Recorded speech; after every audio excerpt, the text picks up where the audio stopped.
Oh, to my phone. Yeah, I always hate taking that cell phone. Yeah. Is that a Tria? It's actually a pocket PC. Oh, cool. It has everything Windows has. And it Outstanding. syncs up beautifully. I've got a BlackBerry and I can't live without it, but I hear some of these new lines are great. Too expensive. Well, of course. What isn't it? Okay. Sure. Start off by stating your names. Magdalene Thuma, known as Robbie. Cindy Thuma. Okay. Let's start off first with you after this airplane finishes. This thing can hear a fly a mile away.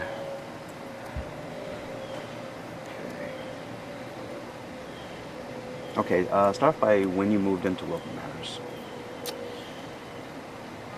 4 months after I was married, in 1949, September of 1949. Tell us what brought you to Wilton Manors. My husband. Okay, what I need to do is, if you could phrase the answers in a complete statement, because people aren't going to hear I'd me. say my husband brought me to Wilton Manors. Is that okay? You want me to do it again? Yes, ma'am, please. Okay. My husband, do you want me to tell you why, or just Yes. who brought me? Go ahead. Okay. 3 days after, we had a 3-day honeymoon. We were both out of service, came down here and found jobs and got married. 3 days after our 3-day honeymoon, he knew of a place from work that they were building new buildings, so we came over the first day we were here, back home, and signed the papers that the house was being built. Okay, tell us about the neighborhood. Well, there really was no, you mean where I lived or the whole thing? There was nothing. I mean, this was...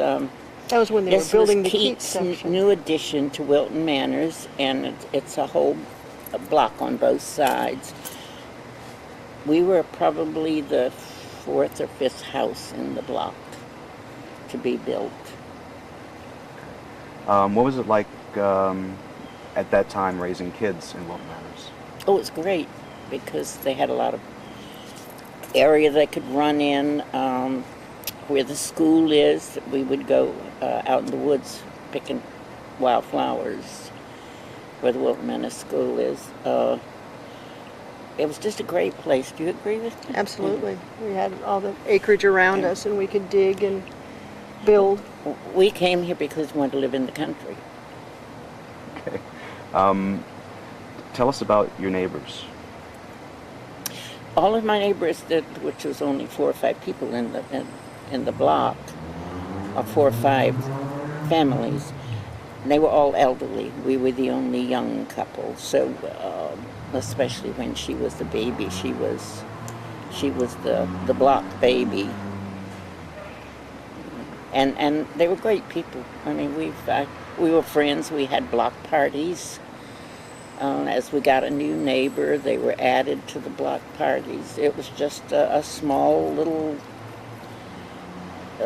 place that we all knew each other well. We knew the children, and we knew, we learned all about them, and they were all, they looked out for her wherever she was. Everybody was watching out for her, and it was just great. Do you have, tell us about one of the block parties. If there's One of the block parties, can I say names? They're dead and they wouldn't care. I can't think of his name all of a sudden. It's gone out. Who are you looking for? Where do you live? Not the last house on the street across the street, but the next one. We knew him so well. Braces? No, not Cedars? Braces. No. Pottigers. Pottigers. Charles Pottiger. Who was he in the potato business? Potato chips. Potato chips. They He did was from potato chips and Charlie pretzels. Potato chips from Pennsylvania. Charlie's Chips from Reading, Pennsylvania. And they were. It was great. Everybody was.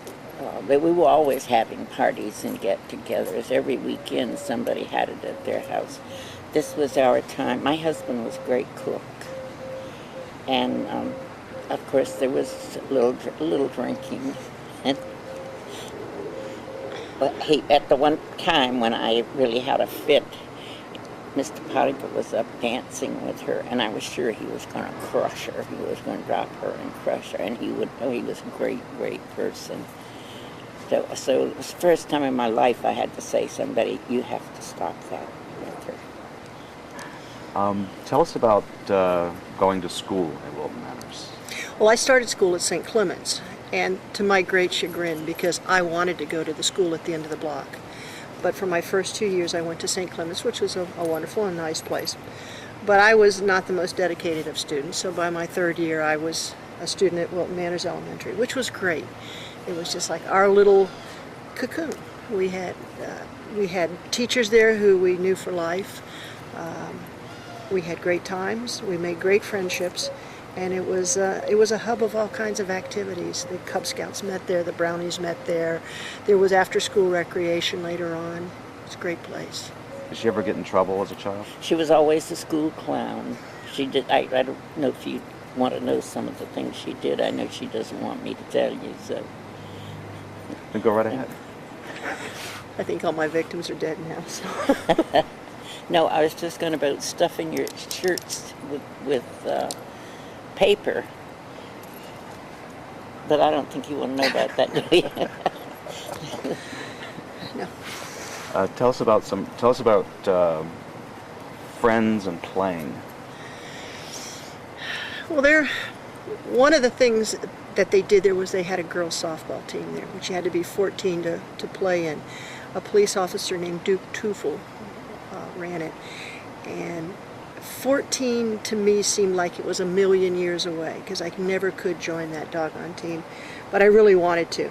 But we had all kinds of fun things to do there. We had a park there named Playfair Park that the J.C.'s had paid to put the playground equipment and things there on the school ground. So we had all these really great activities, and the recreation department ran an after-school program.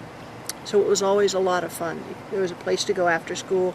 There were always games to play in. They had Little League going on there. Little League practiced there. They didn't play there. They played at Mickle Field. But you could always play catch with the guys or stuff like that. So it was heaven. Okay. Tell us about how your neighborhood evolved over the years. Oh my God. It's like if you plant an oak tree. Well, we're at the From Little Acorns, I mean, Mighty Oaks Grow, yeah. Yeah, we're it's a massive tree now. It's everything is entirely different. I don't think we're the only family that's still in the original house. All the others have sold many, many times, but we're still at the same place. And it's an entirely different. I don't know how else. I was thinking about how has it changed, and that's what I thought of. You plant an acorn, and you get a humongous oak tree, and that's how the neighborhood has been. Because it's, I don't even know the people across the street from me, and they've lived there for 12 years. I know their first names.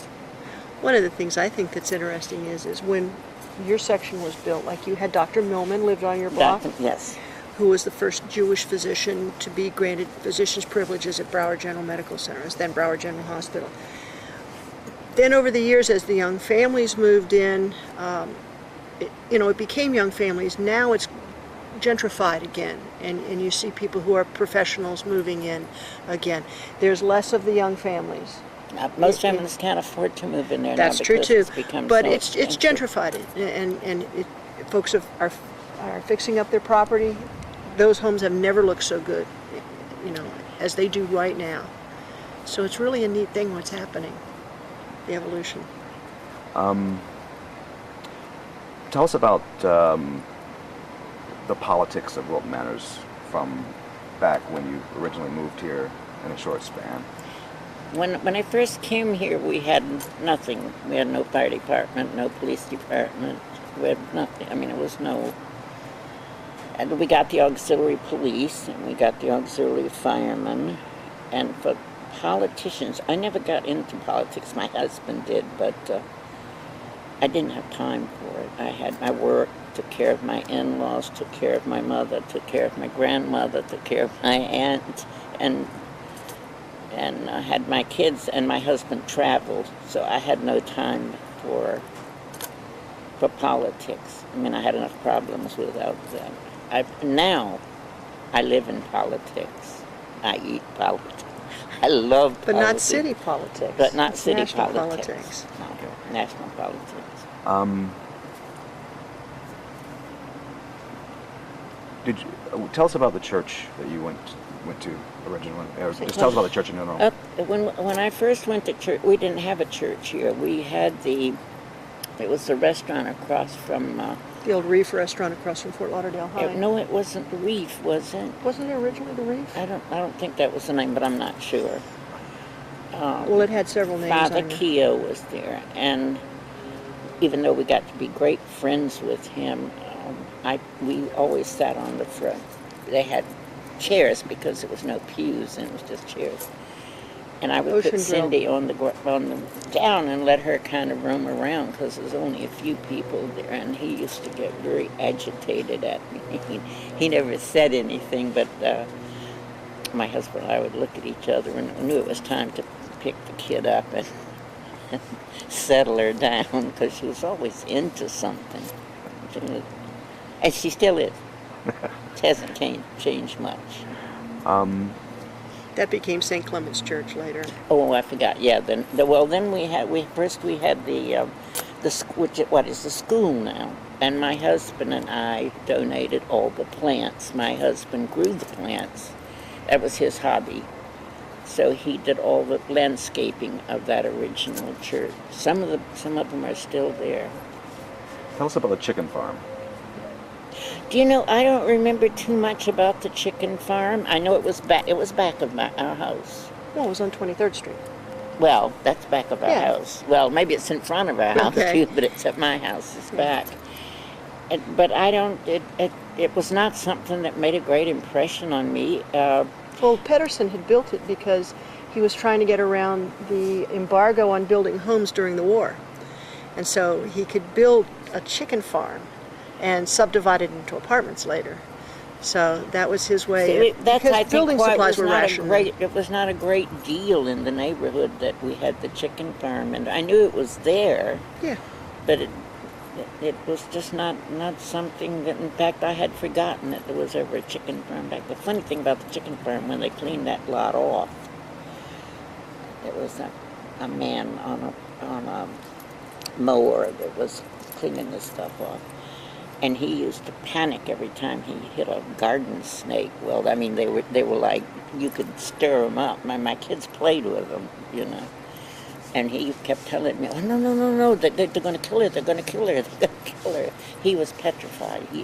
I mean, the whole time he was, I don't know if I can say it or not, he was a black man. But every time he got on that tractor, he was a white man. He was so frightened of the snakes. You know those things those snakes that Yeah, the break glass you, snakes. and then they live Yeah, and sure. get another tail, or a garden snake or a glass snake. Well, yeah. they won't hurt you. I mean, I don't like them either. They hurt me too. But it was just my husband used to get a great fun out of teasing. What was Wilton Drive like? Well, we had Manor Market. It was Tell about Manor Market. That was dirt floor, wasn't it? Dirt floor.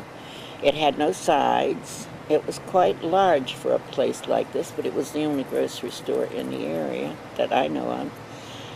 It was by Brady or Frank Starling and Max Brady. and Brady. Max Brady. Brady. I Brady. always called him Brady. I mean, drowned, I think. Yes, he drowned out in a rock pit. Nobody knows why he drowned. Well, under less than explained circumstances. Oh. We had the only telephone in town until we got one. And we got one because I was a nurse and was on call. I was a private duty nurse then. And my husband worked the ships at sea He's a in telegraph his officer. job. So that's how we got our telephone. And we were the first one in our little community there that had a telephone. Tell us, did you know the Turners? Dave Turner. Yeah, I know them, but I was not on their status or, Okay. you know. Tell us about Wilton Manors Bank. We were in there we were the 13th person in the bank. I still have the number. It's, it's at the end of. They put a lot of things in front of it. It was great to get a bank because we had to bank downtown. We had to go all the way to Fort Lauderdale for banking. I don't know. Like the manager of the bank or the owner of the bank, if you remember. Oh gosh, yeah, I used to know that. What was it? Who was it owned the bank? Well, it was James Dean. I can tell you some. at the Dean. time. I don't James think Dean, I yeah. want to tell you too much about Mr. Dean. You know. Well, we didn't know the Deans well at all. Well, I knew his girlfriend. Okay, we won't go there. And he was married. So, I mean, I Yeah. don't put that there. That's what I thought. You were going to work from the chicken farm to the bordello down the street, too, which... Tell us about your favorite teacher in school. Marjorie Ratliff. Mrs. Ratliff was my 6th grade teacher. She ended up as honored by Broward County as one of its outstanding citizens over time. She was a native of Illinois originally. She was actually one of the few residents of Lazy Lake, and her husband was one of the 3 founders of Lazy Lake. He was a realtor. Probably I ended up as a teacher originally because of Mrs. Ratliff. She was outstanding. Her one son had been in the Peace Corps in China, I believe, and we learned, as a result, we learned a little bit of Chinese. We had Chinese dress-up days. It was all kinds of fun. It was great. Excuse me? Yeah. Can I add something to that about Mrs. Ratliff? Cindy did not make great grades. She passed. But that was the teacher that told me, don't look at her grades, my husband and I.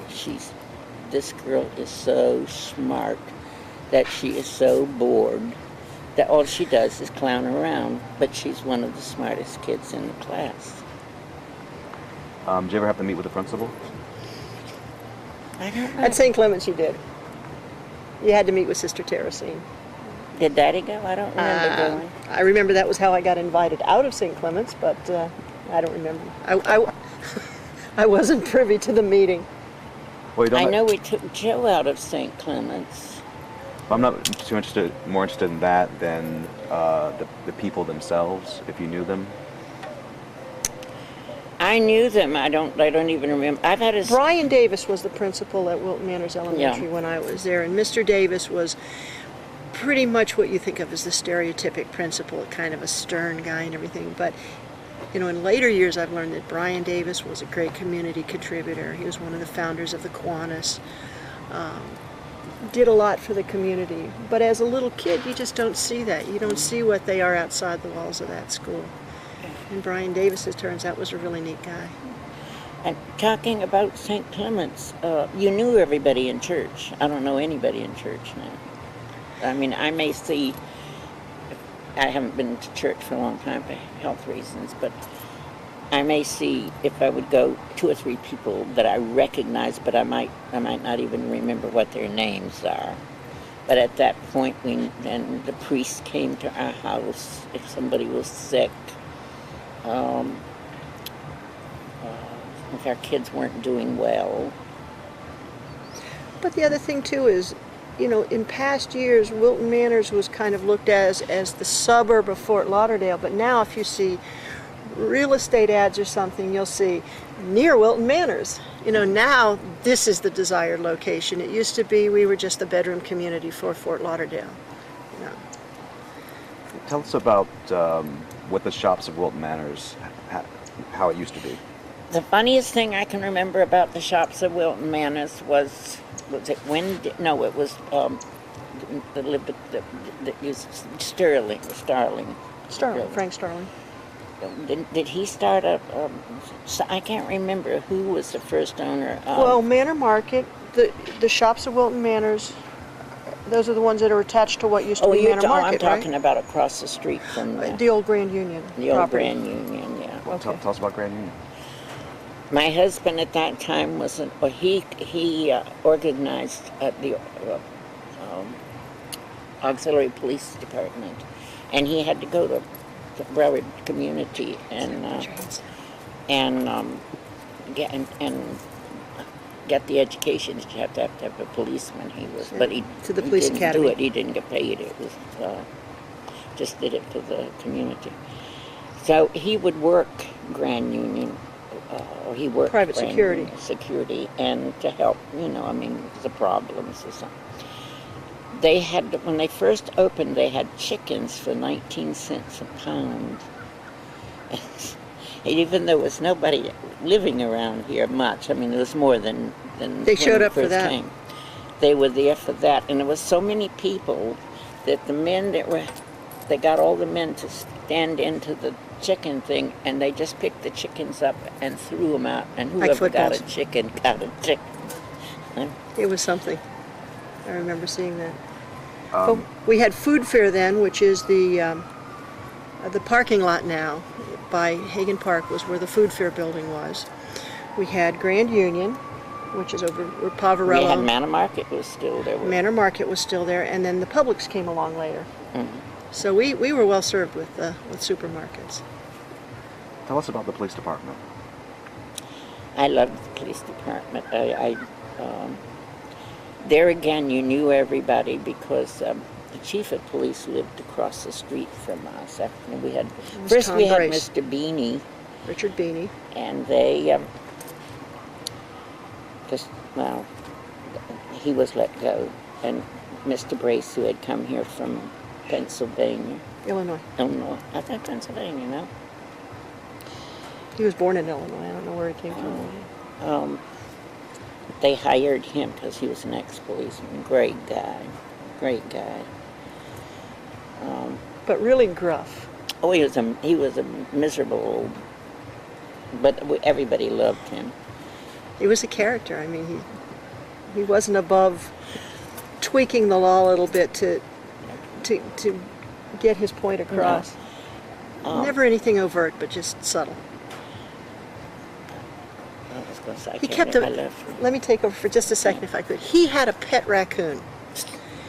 Willie. He has a pet raccoon, Willie, that he kept in a large box behind his home. He had kind of a gazebo behind his home. He caught it back in one of the times we went out in the back. We used to take sandwiches and go out in the back and into the Everglades. Yeah, Yeah. Everglades, and just When he walk and my around. dad were building the cage for Willie, a neighbor called the police because they felt they were making too much Yeah, I'd noise. forgotten that. When the police officer arrived, he found himself with the proposition of having to tell his boss to quiet down a little bit. It was getting a little loud back there.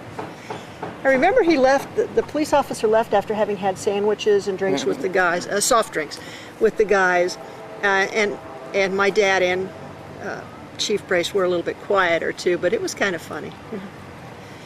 When they were building my husband's people's house next door to us, she was 18 months old, and she's just, they used to play with her all the time. So one day, she decided to go up the ladder, and up on the top, they were doing the roof, and they looked down, and Cindy was running down the roof. And Tommy always had candy for her in his pocket, and he yelled, "Come, Cindy, I got candy." And he grabbed her as she was going. She kept going up there, even though she got probably one of the only spankings, real spankings she ever got, because I don't believe in spanking. But it didn't stop her from going up the ladder if they had to watch her, because she wanted to be up there with them. That's where the fun was. Tell us about the library. Originally, it was a building back by Manor Market, right? A little tiny, the key shop, the old key shop. I think so, but I'm not sure. There was a little tiny toy store that I remember it as a toy store. It was like a one-room, very small room building, tucked within the property of the Manor Market. And I'm told originally it was a place where they made keys. There was a key store, I remember. Yeah. now. And that was the first I library. think it was one of those places where if you had books, you took them there and then you'd get another book. It was like an exchange, I think. Yeah, I just... ambient noise. That's not ambient, that's loud. Okay. Fair enough. Okay. Okay. Well, they built the library. That was the first actual CBS You building. know, right? I have no real memories of. It was just a little building that they put there. Because there was so much construction going on in this by this time that I mean you couldn't keep up with what was going on. And as I say, I worked. I took care of all these people. In fact, I took care of them in my home until they died. Well, they were our taking care of next door my neighbors, kids. yeah. And my husband traveled most of the last 30 years. So, I mean, I just didn't have time to worry about what was going on in the city. My husband knew everybody, everything. He was... Well, by the time we got the permanent library building there for the kids in the neighborhood, this was great. We had the school, and a block away we had a library. And the library always had a lot of stuff. It was for like the being kids. in a real town now. We had Well, no, I mean, stores. there was, that's what kids are always saying, I have nothing to do. We always had something to do, Yes, you did. and the librarian was Kathleen Klein, who was an older woman She for the most of the retired time. not long ago. And she was an excellent librarian. She was big on bringing in lots of kids' books and stuff. And Mary Jane Schmidt was her second in charge, and she was awesome. She was I just don't know how one. much more sun I Okay. Can we take a little break? Yes, we can. Okay. I don't think I can take this sun much longer. Okay. Be a toughie. Tough it out. Okay. Tell us about your husband. My husband was a Bohemian. His parents came here before they were both married here, but they were only here a short time when they were born. From Czechoslovakia. From Czechoslovakia. They were cigar makers in New York. He was in the Merchant Marines. He was hit where was Iceland? Off the coast of Iceland. He was torpedoed. He was the last man on the ship. He was the last man off the ship. Off the ship. Yeah. He sent the distress message. The captain jumped overboard early and was crushed between the lifeboat and the ship. Yeah. That because of the suction of the hot ship going down, it kept pulling the lifeboat towards them, and they couldn't row away fast enough to save the captain. And that we were married a few days before. There was something bothering him. Everybody knew something was bothering him, but he would never say. So one day, he started talking about it, and for 6 hours, he talked about the whole thing, about leaving home and being on the ship and where they went and how it felt when he was. And after that time, it seemed to relieve. Maybe I don't even know if I should be saying that about him. Why don't we do this? Let's focus on him and during the time in Wilton Manors. Okay, he worked for a communications company. Tropical Radio. Which is out where Lauderhill is yeah, now. It So was it a was subsidiary of United Fruit Company. So it was a long and drive to work each day back He then. did that all his life. I mean, that for 55 years before he retired. And because you guys were in a new area, there was a whole lot that leadership needed. You guys didn't think of it as leadership, but you just thought of it as doing stuff. No, he was, but he was a quiet leader. You didn't know he was leading you. I mean, I don't know how to say it, but he was a very smart man. Everybody loved him, especially Diane. Let's Huh? yeah. Let's talk more about what he did. I'm trying to talk about what he did. Okay. What else did he tell me? Well, he helped start the Wilton Manors the Police Auxiliary. Police and the fire department. Yeah, he was on the volunteer fire He was the captain department. of the fire department. And there was something about our insurance that we had to have a fire department. Right. And Had to be that's so close why to he the started neighborhood. the fire department. The police department was because of Chief Brace. Chief Brace wanted us auxiliary police, so that's why he... And the auxiliary could help expand what they could, they could help at sporting events, do security, they could help direct bank traffic on Fridays. That was always big traffic on They 26th did Street was church huge. duty whenever duty there on was Sundays. like big things at the church. They were on duty. So the few police they had, they could use for the things they really needed policing for instead of the nuisance kind of things. The volunteers help with that. He was always helping somebody with something. It was never had a day that he just sat and did nothing. Great dad, great dad. husband. Had a lot of fun. We had a lot of fun in the 44 years that we were together. He also enjoyed politics and tried to run for city council once. He was the lowest vote getter But in they that asked year's him election. to run. It wasn't his Yeah. choice. But elections and politics was a lot more fun then. It's a little bit more serious now. The issues are a little bit more pressing. But in those years, it was kind of sometimes a popularity contest. But in the fact that he traveled a lot, he couldn't give the time to it that he would. In fact, it used to annoy me when he gave the time to those things because he wasn't at home enough. I felt, I wanted that time. I was selfish. I wanted that time. Too much information. Oh, okay. Strike it. Okay. And finally, City Hall. There's nothing about City Hall that really trips my mind to think of something. Well, like when it, before it was built, or if you remember any of that.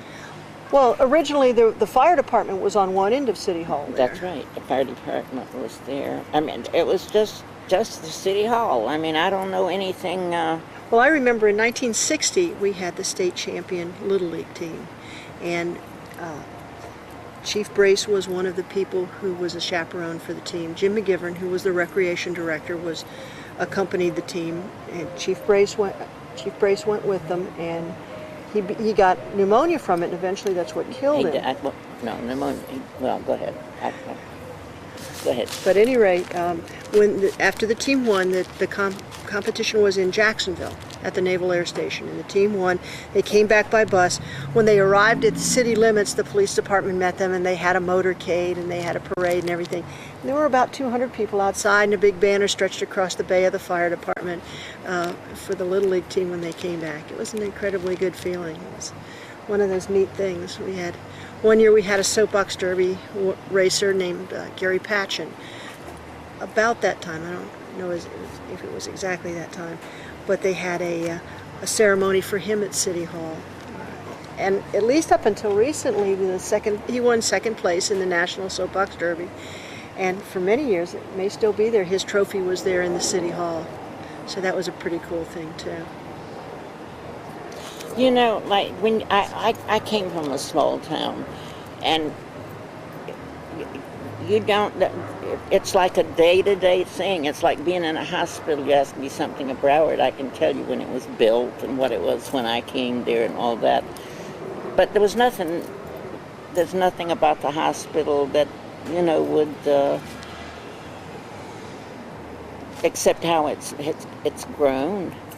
And that's the way it is with the City Hall. It was just the City Hall, and it was there, and if you needed, you paid the water bill, or you paid whatever it was. We did have dinners,